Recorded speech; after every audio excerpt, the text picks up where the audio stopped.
গড়িয়াহাট থেকে মাত্র 20 টাকা ভাড়া দিয়ে অটো করে চলে আসলাম আমার গন্তব্যস্থলে।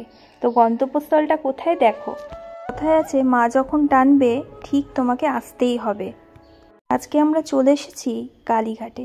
প্রথমে গঙ্গার দর্শন করলাম। কালীঘাট মন্দির কলকাতার একটি প্রসিদ্ধ কালী মন্দির এবং 51 শক্তিপীঠের অন্যতম একটি তীর্থক্ষেত্র। এই তীর্থের পীঠ দেবী দক্ষিণাকালী এবং ভৈরব বা পীঠরক্ষক দেবতা নকুলেশ্বর রূপে পূজিত হন। পৌরাণিক কিংবদন্তি অনুসারে সতীর দেহত্যাগের পর তার ডান পায়ের 4টি আঙ্গুল এই তীর্থে পতিত হয়েছিল। এবার চলো তাহলে পুজোটা তাড়াতাড়ি দিয়ে নিই, ঠাকুরমশাই আছেন আমাদের সাথে। আমাদের পুজো হয়ে গেছে কমপ্লিট। কতদিনের এই মন্দির? আপনি কতদিন ধরে এখানটায় আছেন? 20 বছর ধরে।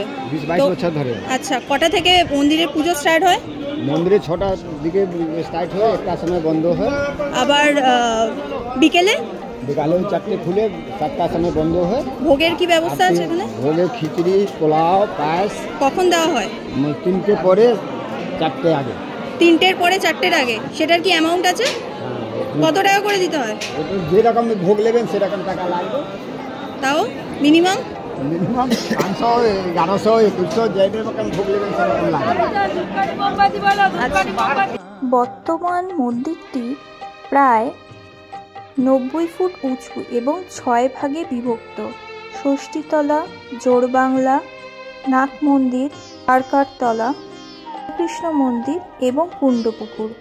মা কালীর মূর্তিটি কোষ্ঠী পাথরের এবং জিহ্বা এবং তার হাতের খড়গটা স্বর্ণ দিয়ে তৈরি। তো ইনি হচ্ছে আমাদের পুরোহিত ছিলেন, ভীষণ কোঅপারেটিভ, ভীষণ ভালো লোক। আর তোমরা যদি কখনো আসতে চাও কালীঘাটে মন্দিরে, তাহলে কিন্তু এই পুরোহিতের সঙ্গে যোগাযোগ করতে পারো। এনার নাম হচ্ছে বলিন্দার ঝা। বলিন্দার ঝা। নাম্বারটা একটু বলে দিন। 6207327675। এই নাম্বারে ফোন করে তোমরা আসতে পারো। কালীঘাটের মা কালী সবারই মনস্কামনা পূর্ণ করেন। মা কাউকে ফেরান না, মা অন্তর্যামী। মাকে তুমি মন দিয়ে ডাকলে নিশ্চয়ই সে সাড়া দেবেন।